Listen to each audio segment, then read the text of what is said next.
The laughter was soft at first, like wind brushing over dead leaves.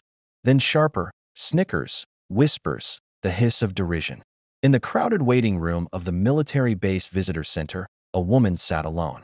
Her hands rested on her lap, fingers curled tightly around the hem of a worn, faded green jacket. It hung off her shoulders like memory itself, tattered, out of place, and unmistakably old that a teenage recruit, polished and proud in his new uniform, leaned toward another. Looks like she stole that from a thrift shop dumpster. They chuckled, too loud. The woman didn't react, but someone else did. Across the room, a decorated general paused mid-step. His eyes locked on the back of the old jacket, his breath caught. And in that split second, the entire room changed. Her name was Elise Rowan. Nearly 70 now. Most of her days were quiet, spent tending a small garden behind a modest rental home just outside Fort Breckenridge. She didn't speak of the past, not to the neighbor who occasionally waved, not to the nurse who visited monthly, not even to the young grocery clerk who offered to carry her bags to tow them. She was just an old woman. Alone. Forgettable. But every Saturday, without fail, Elise took the 9:45 a.m. bus to the base, where she would sit quietly and wait. She never asked for anyone, never explained her presence, just waited.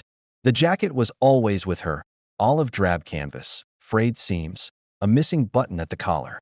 The patch on the sleeve, half torn but still visible, was circular, its emblem dulled with age. A falcon in mid-dive clutched lightning in its talons.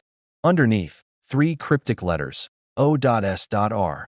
Most people overlooked it. Most but not all. The recruits eyed her like a joke frozen in time, daring each other to approach. Point one finally did. A wiry kid named Denton, trying too hard to impress. He sauntered toward her, faux confidence painted across his face. "Ma'am," he said with mock courtesy. "You know this area's for military families and personnel only." Still, she said nothing. Denton smirked. That jacket wouldn't pass inspection in a soup line. A few others chuckled, but it wasn't just the laughter. It was the look of dismissal, the collective agreement that this woman, with her silence and old clothes, was invisible, that whatever story she had ended long ago, and probably wasn't, worth knowing. Then, Boots stopped. The general, tall and silver-haired with a chest full of medals and a stare that could freeze a storm, stepped into the ring of snide smiles and idle glances. His gaze stayed locked on the jacket. "Where did you get that?" His voice cut the air. Denton blinked. "What, sir?" "That patch."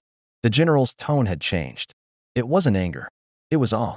Almost reverence. The room fell silent. Elise raised her head, slowly, as if drawn out of shadow. Her eyes, clouded but unyielding, met the general's. "You were OSR?" he whispered. She nodded once. Just once. And the general, a legend on base, a man who had barked orders through gunfire and flown into war zones, took a step back.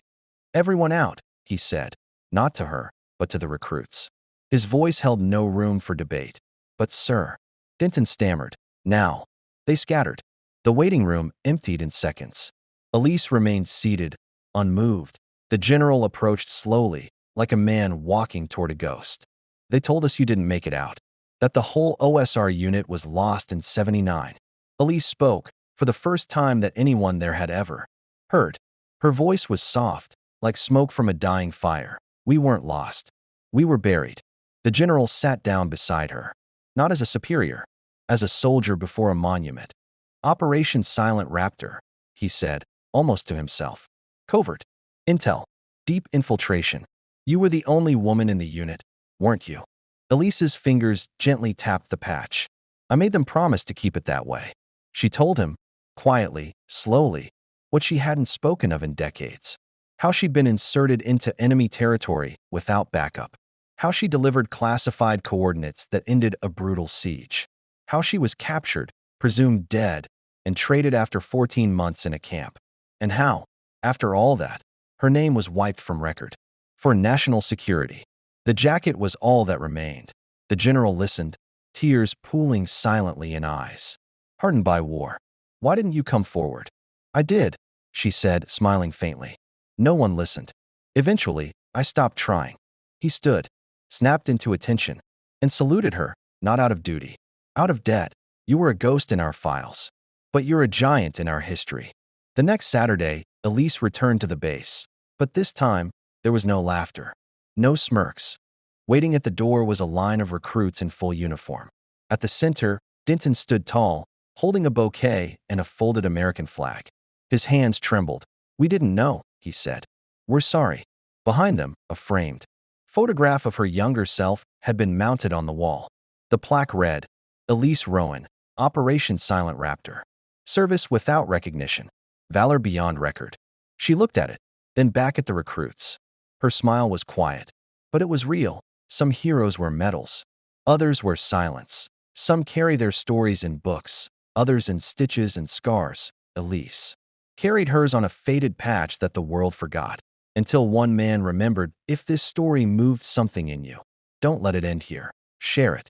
Tell someone. Let the silent giants be seen. Subscribe if you believe the world needs more moments like this, and be the reason someone still believes in honor, humility, and quiet courage.